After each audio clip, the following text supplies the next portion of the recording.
Hi, friends. Several of you have reached out with some questions about the calendar, due dates, and how you can adjust those. So we're going to look at that today at this training. The first thing I just want to point out, if you haven't already done so, make sure that your course is published. If you open up your course and it says the unpublished on there, that means students can't see it.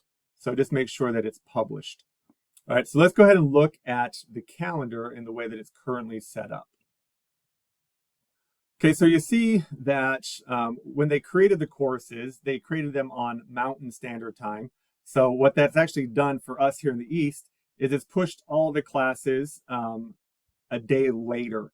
So now they go from Tuesday till Saturday rather than what our typical Monday to Friday schedule is. So I'm going to go in, I'm going to show you how you can adjust that and change that so it's a little bit more accurate.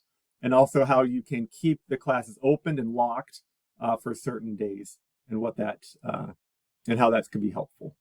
So what you want to do to make those changes is you're going to go to the Assignments tab.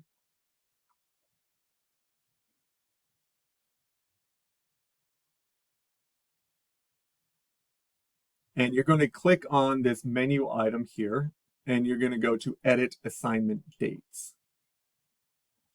All right, so on this page, once you have the that edit page open, you'll see that at the top you have on this column is the due date, and that's pre-assigned. That's what's put in there from the central office when they created the course.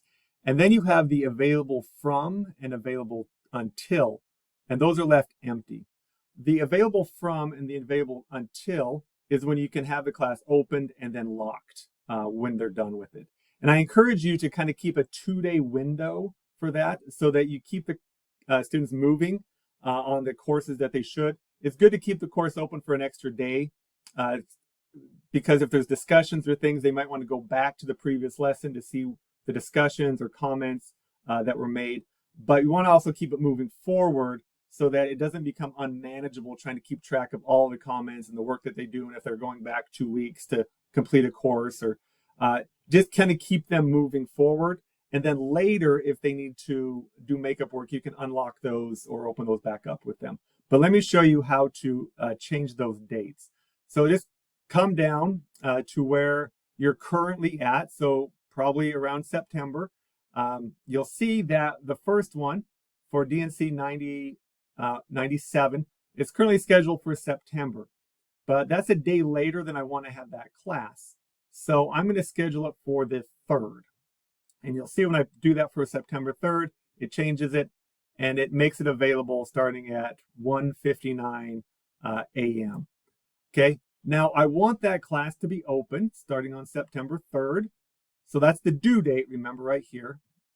So I'm going to go ahead and open up that class on September 3rd. And then I only want it open for 2 days. So I'm going to have it closed on September 4th. So it's going to open actually at midnight on September 3rd, and it's going to close on Thursday at 11:59 p.m. So that kind of gives me that 2-day window. Then you'll go up to the top and you will hit save. Now you'll see, now that I made that change, now DNC 97 is on Wednesday. It was previously on Thursday, so it's good and it updates the calendar. What you will need to do is look at the pacing guide you have for the semester.